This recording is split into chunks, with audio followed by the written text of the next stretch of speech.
friends, it's Gwen back with you today to share another scrapbooking process video, and this video is part of the celebrations that are Scraptember.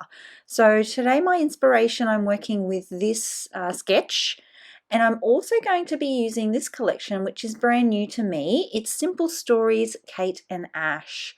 So it was really appealing because it has a lot of icons in it that are for more of a teenage girl.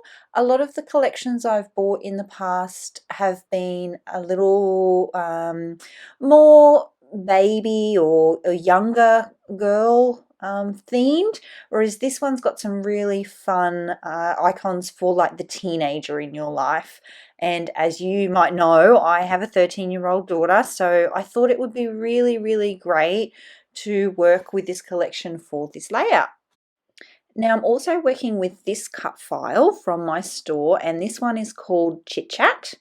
And these two photos, I am adapting the sketch to have just two photos of her on her phone. So I have gone ahead and off camera, I've backed my cut file, and I've also created my background for the page. And I then also did a quick little sweep through all of the pieces in the collection and pulled out the elements that I plan to use on the page. Anything that I thought would work with where the page theme and idea was going. I have my sketch handy there, and I've also added my stitching to my photos, which I like to do on most of my layouts, and I will back those as well in a moment. I think I do that off camera. We'll have to see. Yeah, I do love stitching. I stitch on almost every single layer. I do generally around the border and on the edges of the photo. So here I am positioning my cut file. The idea for the cut file was to switch it out. On the sketch there's a strip of pattern paper that runs down the center of the sketch. So what I've done is switched out a piece of pattern paper for this cut file. And then I'm going to position my two photos somewhere there. I actually had forgotten how much I enjoy using sketches. I haven't used one in quite a while now, and this page came together so much faster. I started with maybe, I want to say 45 minutes to 50 minutes of footage, raw footage for this one, and normally on my last page that I've just created I ended up with 2 hours of footage. So that's a big difference, and I do think that that's because I had the sketch to help me make decisions and guide the process. Now I've left this bit in to show you. I'm actually using for my photo mats this sheet that's in the pattern paper pack, and it's a grid of 4x4 squares. A lot of them have sentiments and things on the inside of the grid that I know that I won't use. So instead I'm going to use them as my photo mats, because my Canon selfie, when I print my 4x4 photos, even with a frame, they end up slightly smaller than 4x4. So they actually fit perfectly in the boxes of these 4x4 inch boxes on the pattern paper. I'm also going to add some foam adhesive to the back of both of my photos.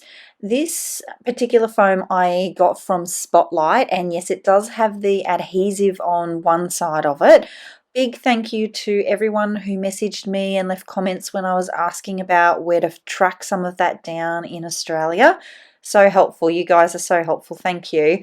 Yeah, so Spotlight have it.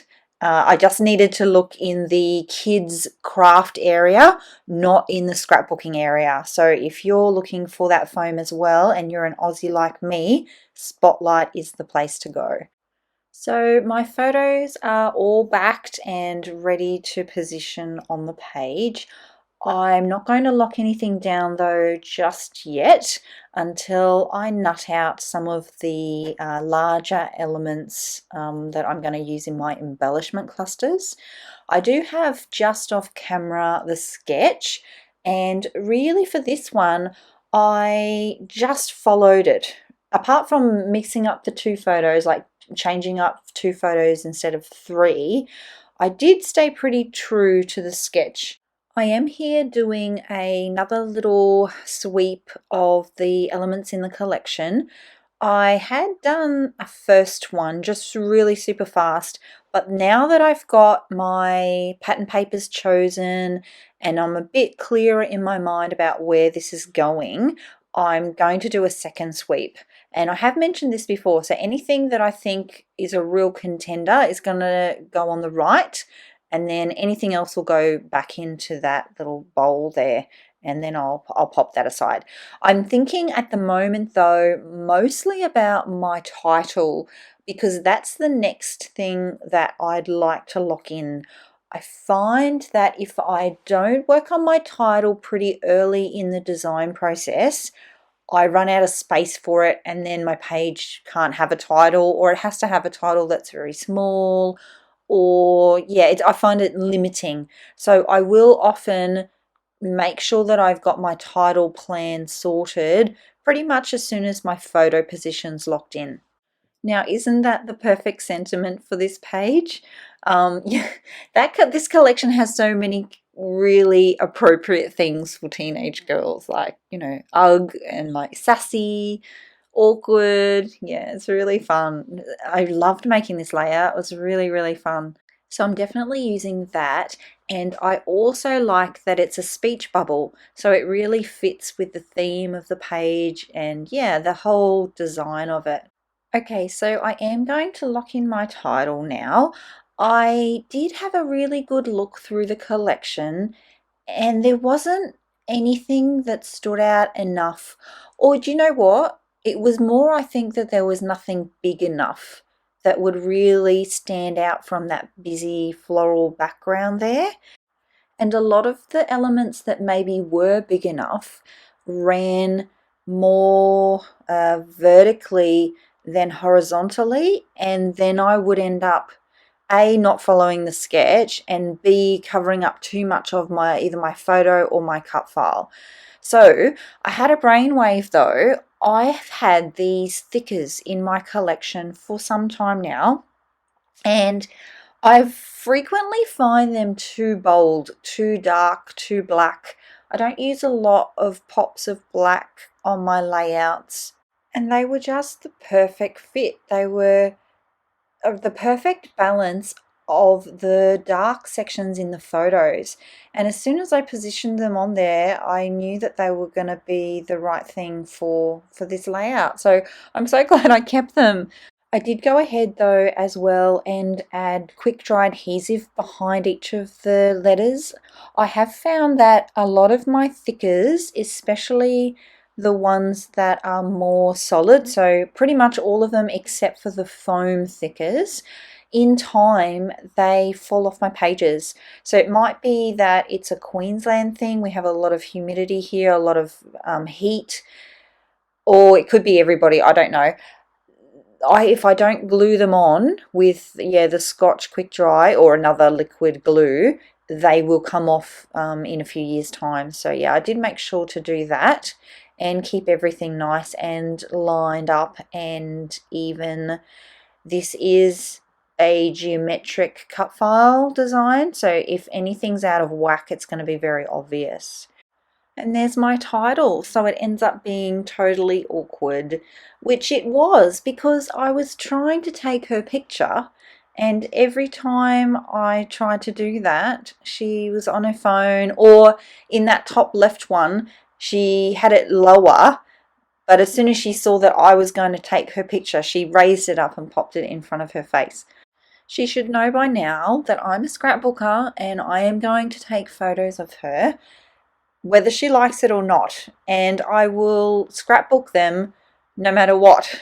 Actually, she does know this already because many years ago we had our picture taken with Santa, and it was one of those years that she just wasn't really that into it. She wasn't a big fan of Santa.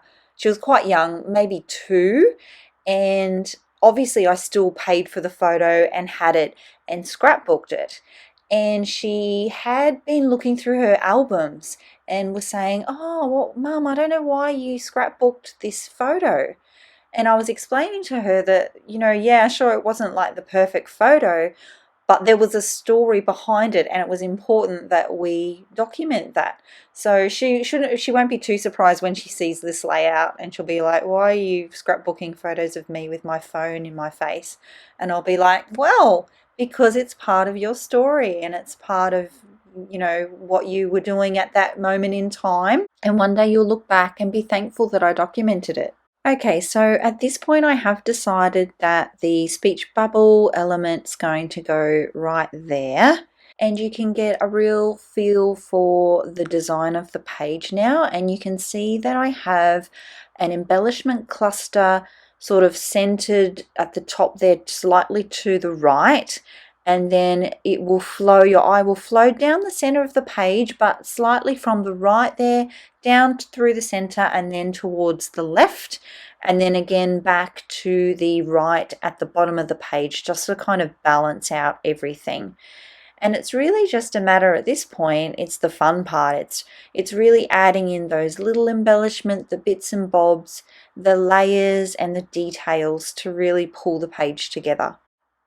Okay, so things are getting serious because I'm about to pull out my adhesive and start to glue things into position. So my photos are locked in, my title's already locked in, but now it's all those little bits and pieces, the small elements that really bring a page to life, really make it something special.